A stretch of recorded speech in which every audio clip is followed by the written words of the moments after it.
Hello fellow YouTubers and welcome back to the channel. I am Splendidly British and today's video is going to be a little bit different. Today I'll be sharing with you guys what's been happening over the past week and how I ended up in an emergency room operating theatre receiving surgery. So on Monday the 16th of February 2026 I began work as normal. I was working through the day and around about lunchtime 1 o'clock I started to feel pain in my abdomen. At the time this happened, my colleague advised me to call 111 and seek some advice, but against the better judgment I decided to go home instead. Once I got home, the pain became quite unbearable to the point that my partner called for an ambulance by dialing 999 and I was rushed into hospital through the A&E service. Upon attending A&E, they immediately drew my bloods for testing and I was given morphine to help with the pain. It was safe to say at this point that even though I was on a high level of morphine, approximately 20 milligrams, the pain had only subsided to a point where it felt like a severe cramp. After a short wait, the results were brought back and I was shown that I had a very high level of infection, including gangrene from dead tissue. What had caused this was unsure at this time, so I was immediately sent for CT scans. After the doctors had produced the CT scans, it was very quickly evident what the cause of the issue was and how serious this had become. The doctors found that my appendix had burst quite violently and that the infection had spread throughout my lower intestines and I now required emergency surgery without delay. At this point, the doctors and surgeons wasted no time in prepping me for surgery. I was informed of the procedure and what was entailed. The surgeons had already outlined a plan to surgically remove my appendix immediately. They would then re-enter on 2 other occasions, one after another, to remove infected areas of my intestines and clean out my intestines and suture where required. The emergency operation took a total of 4 hours and I'm glad to say it was very successful. I am of course very grateful for the NHS for everything that they have done. To all the doctors, nurses and surgeons, you have all been fantastic and without you I may not be here today to tell this story. Okay, so I have a list of questions that I'm going to try and answer for you guys. So if you just bear with me, I'll try and answer them in as much detail as I can. So the first question I've been asked is, am I okay now? Answer is, we're not 100% sure. At the end of the day, with any abdominal surgery, there's a risk of infection. It's been managed with some antibiotics and morphine, so hopefully I'm just on the road of recovery at this point. What actually happened with my appendix? At this stage, it's unknown. People at different ages have different various levels of infection on their appendix. For most people, the appendix is removed without issue, but for some unlucky people like myself, the appendix bursts, which can be quite painful, and all of the pus and fluid that is stored within the appendix is spread throughout organs of the body. How serious was it when it burst? When the appendix bursts with a high level of infection, depending on where that infection goes and where that bacteria goes, in essence, infect your intestines, infect your other organs of your body. If that infection level gets too high, you risk organ failures, eventually death. I'm extremely lucky to the point that the NHS, the doctors, the nurses and the surgeons picked it up when they did. Yes, it was extremely painful, but yes, I'm also very glad to still be here. How long was I in the hospital for? Now, I was in the hospital for 3.5 days in total. With most abdominal surgeries now, what they do is once the main risk is over, so once the surgery is completed, they might keep you within 24 hours, which they did for myself. They kept me in a bit longer due to the high level of infection. But once the level has come down, they provide you with antibiotics and painkillers and they send you home for recovery. Did I need an emergency surgery straight away? Yes. There was no delay once my CT scans had come back, and with the higher level of infection, there was no delay whatsoever in between the decision that the surgeons had made, them informing me, and me being taken down to the operating theatre. Were there complications? With all surgeries, there can be complications, especially abdominal surgeries. There's a lot in your abdominal area. There's a lot of things that could go wrong. The feedback that I got from the surgeon was it did take longer than expected. My surgery took approximately 4 hours in total. However, they were quite happy with the outcome and they didn't feel like there was any major complications. Did I know if something was wrong before my appendix first? This is a very good question, and people have asked, did I not feel anything? Was there no hints or anything that would have given this away? The simple answer is no. As I've said on the intro, I went to work as normal. I work in an office, a normal 9 to 5 job like most other people. I showered, I took my little girl to nursery, I made my way to the office, I was making telephone calls, I was speaking to clients, I was sending emails. Everything was normal. When my stomach initially started to hurt, I thought it was hunger pains and I thought I just needed to have some lunch. But at that point, it started to get worse. And within a few short hours, I then found myself in A&E. What symptoms did I ignore? The biggest one was the initial pain. I thought it was a hunger pain. My colleague advised me to call 111 when I started to feel unwell, against the better judgment, and I should have listened to her. I should have called 111 and I might have been able to pick this up earlier.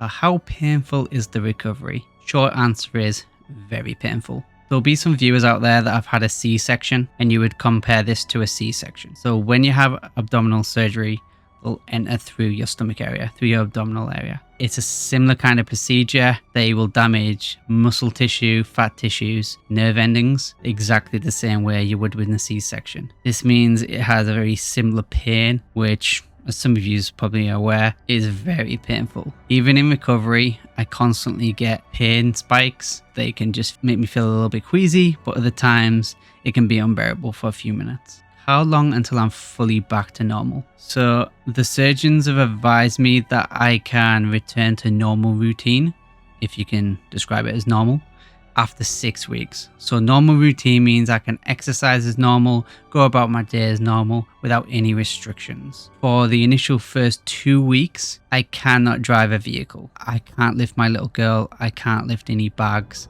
any shopping. I'm very limited to movement. Am I on medication now? Yes. Yes, I am on medication now. I am currently on 5 milliliters of morphine every 4 hours. I have antibiotics as well, which I take once in the morning, once in the night, and then I can take regular paracetamols every 4 hours as well. Do I have any scars from the operation? Yes, I do.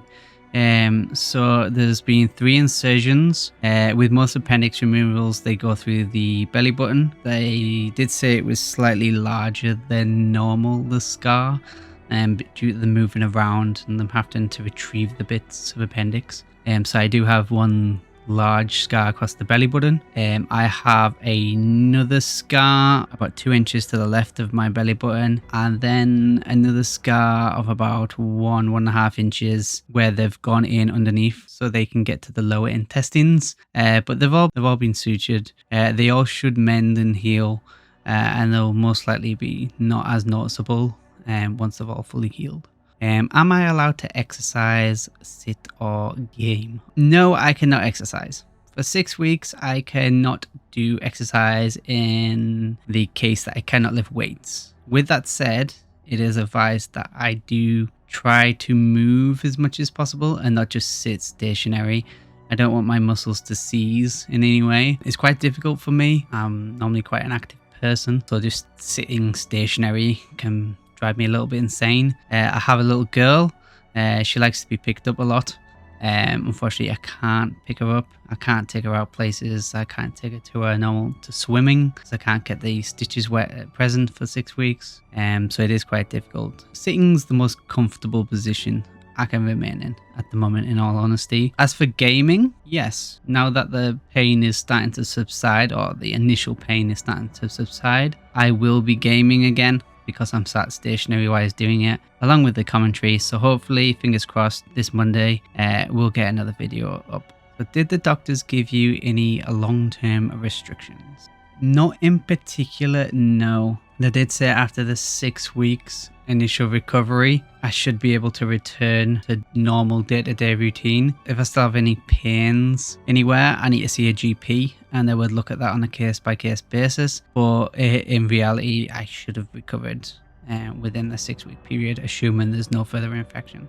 Has it changed how you look after your health? I'm going to say yes, and I know it's a little bit cliche. At the moment, I do have certain restrictions, things I'm not allowed to eat or being advised not to eat. Really spicy chili food being one of them, raw fish, There's some silly things in there that you just wouldn't have thought of. The bottom line is less salt in my diet is probably a good thing anyway. I tend to eat a lot of Japanese ramen foods, so I probably get too much spice anyway. But yeah, I'm definitely looking at eating a little bit healthier.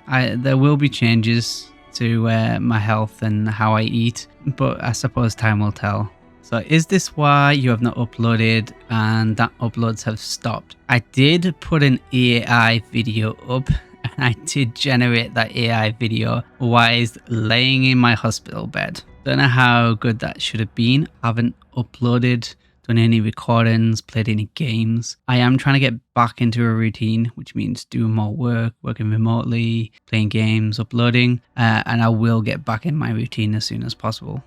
When will I be back to regular uploads? I'm going to try this week. I'm going to try really hard this week. I regularly upload Monday to Friday at 5 p.m. every day GMT time. If there is not a video up, please forgive me. It normally just means I've been in either too much pain or there's been a bit too much. I am finding myself a little bit tired, probably because of the medication that I'm on.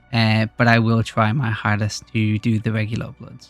Did I bring a console or laptop into hospital? Okay, I did take a work laptop into hospital. I did do some work emails wise in hospital, but that is where I drew the line. Taking a console into hospital, I don't think I've ever seen somebody do that. I don't think the doctors or the surgeons would appreciate me playing on a games console, doing YouTube recordings in the middle of a hospital. I was aware that I was in a private room, but that said, I don't really think it's the correct environment for me to be doing recordings. Was I editing or planning videos while recovering? In all honesty, no, I did not edit any videos. As for planning videos, I was trying to keep up on upcoming gaming news, see what the next big thing was and what I wanted to play next. Other than that, I was mainly trying to recover. I'll be honest, when you're in a severe amount of pain, it's kind of hard to concentrate, and editing does take quite a large amount of concentration, especially with Adobe Pro that I use. Will I be talking about this on a video? This is the purpose of this video, is to talk about it and answer the questions that you guys might have. I don't really want to be bringing this subject up constantly in my gameplay videos. I'd rather focus more on the gameplay itself. But those that want the questions and answers, these are the questions and answers. This is the video. So was it scary? Yes. Very scary. With any abdominal surgery, especially emergency surgery, where one moment you're in pain and then you have surgeons come in and tell you, you need to have this done. We are taking you into the theater. Please sign this waiver. These are the risks. For me, it was a first experience. It was extremely scary. Who was with me and who supported me?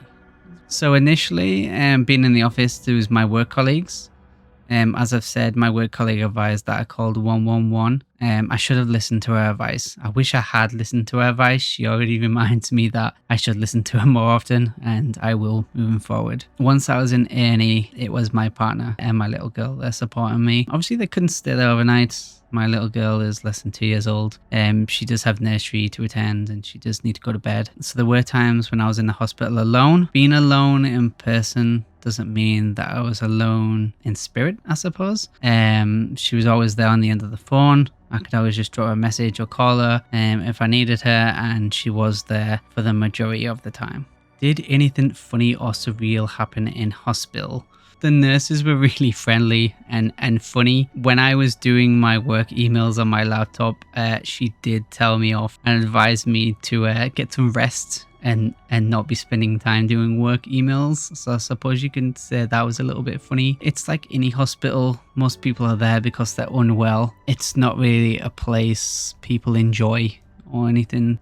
What was the worst part of the whole experience? The suddenness. I think when I went in, I honestly thought in my head it was some sort of food poisoning. I thought that they would give me some medication, maybe an IV drip, I would be sick, I would spend the night in hospital and I'd be out in the morning and everything would be fine. When the surgeons came back with the results of the CT scan, it dawned on me and it all got very surreal and scary at that point. The fine fact that they were unable to wait and told me the urgency of doing the operation immediately to prevent any further infection.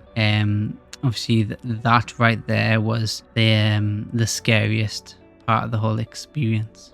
What surprised me the most? The food. Everybody has bad things to say about NHS hospital food and the staff. I don't understand this. The food was really nice. I don't know whether it just depends on which hospital you're in, whether you're in like a major city hospital, a small town hospital, but my food was really nice and they even offered me seconds. Secondly, the staff. All of the staff were so friendly, so polite. They were great. They told me all the information. They really helped me and assisted me the best they could. They were absolutely amazing. The NHS staff alone, I could not thank enough for the whole experience. From the moment I walked through that door in pain and the relief as I left, I felt as if they really tried their hardest and give me their all. Any advice for people who think something's not quite right health-wise? If you think there's something wrong or if you're starting to feel pain, call 111. They'll be able to advise you and help you, and they will get you the help you need. If you are in severe pain, do not put it off. Call 999. Get emergency help. If I had left it for longer than it had been, I may not even be here to tell you this. Would you do anything different if it happened again? I would seek advice earlier. When my colleague told me to call 111, I should have called. Listen to the advice that people around you are telling you. You don't realize that even the smallest advice could be life-saving. What's the first thing you're looking forward to once you're recovered?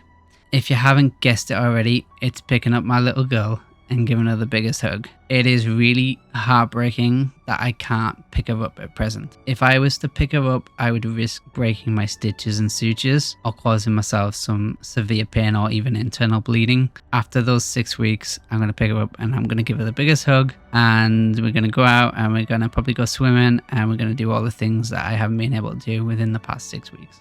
Well guys, I think we're going to leave it there for today. I really hope I've answered all your questions that you've had this week. If you got any more questions though, feel free to leave them in the comments and I'll try and reply best I can. If you can't wait to see my next video, please feel free to subscribe and turn on the notifications, and I'll see you guys next time. Thanks guys, bye.